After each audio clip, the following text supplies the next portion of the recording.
Hey folks, welcome back to another Dice Tower preview. I'm Mark, and today we're taking a look at Four Corners, which is brought to you by Kaleidoscope Games. It's for 1 to 6 players, ages 8 and up, and games generally run about 20 to 40 minutes.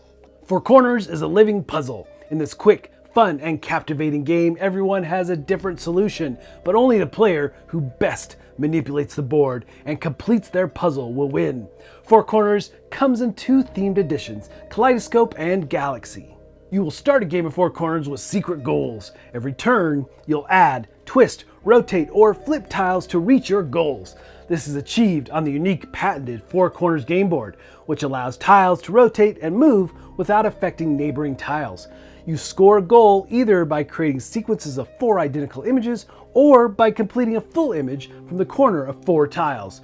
But watch out, because other players will also be shifting and changing the board to shape it in the way they need.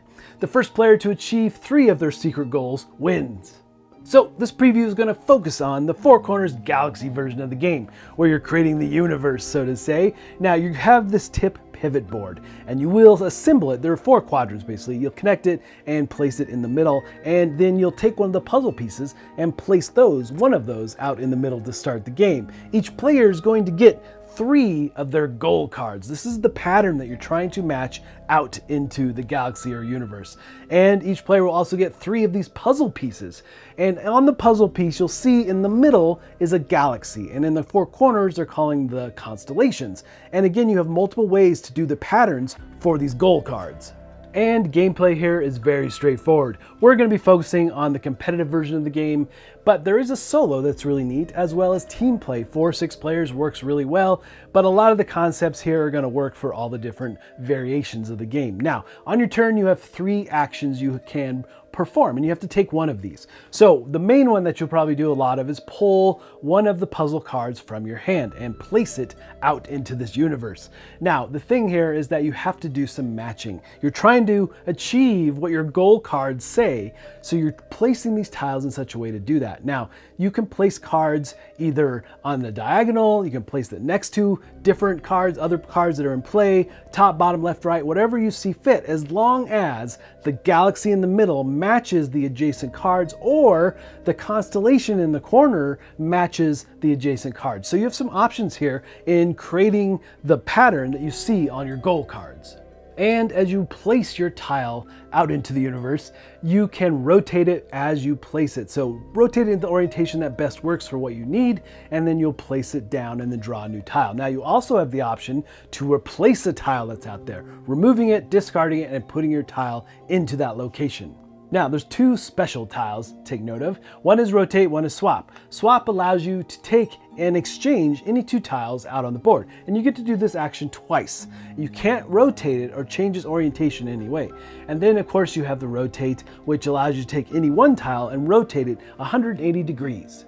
The second action you might take on your turn is to manipulate the tiles. This action doesn't require that you use any puzzle tiles from your hand. Instead, you're manipulating what's out on the board. So you can rotate 1 or 2 tiles 90 degrees.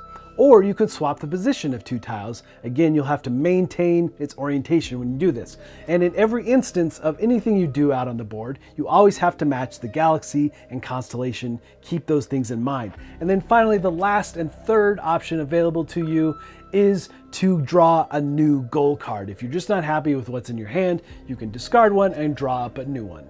So how do you complete these goal cards? Well, you're going to be taking a look at the pattern that it calls for, and you have 2 different ways. First, you have the constellations in the corner. Once you create that pattern, match it to the galaxy shown in your goal card, then you complete that goal and put it to the side, and you'll have to go rotate those 4 tiles 90 degrees in one direction or the other. And the thing here is that if you happen to rotate them and it creates another goal that you happen to have in hand, well, then you get to score that as well. You hope to be the player that completes their 3 goals first. Now you also have Galaxy Sequence, which is the galaxy in the middle of the card. You have to have 4 in a row. It can be either horizontal, vertical, or it can be diagonal. So as long as you have 4 in a row in some fashion, then that scores your goal card. Now, the interesting thing here is that the next player will then have to draw a new tile to replace one of those. And then the next player will have to do the same thing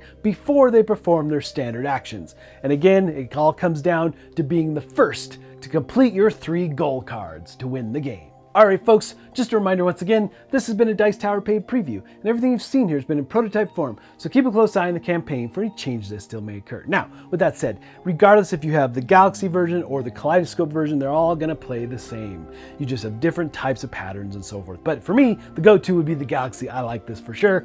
And the thing is that it's very super puzzly if you like that kind of game. I really got into it, super family friendly and easy to teach. And the games move very quickly as you try to find the right patterns and so forth. But folks, ultimately, if this looks like something of interest to you, I'm sure they'd appreciate your support. So I think that's it from me, and until next time, we'll see you at the table.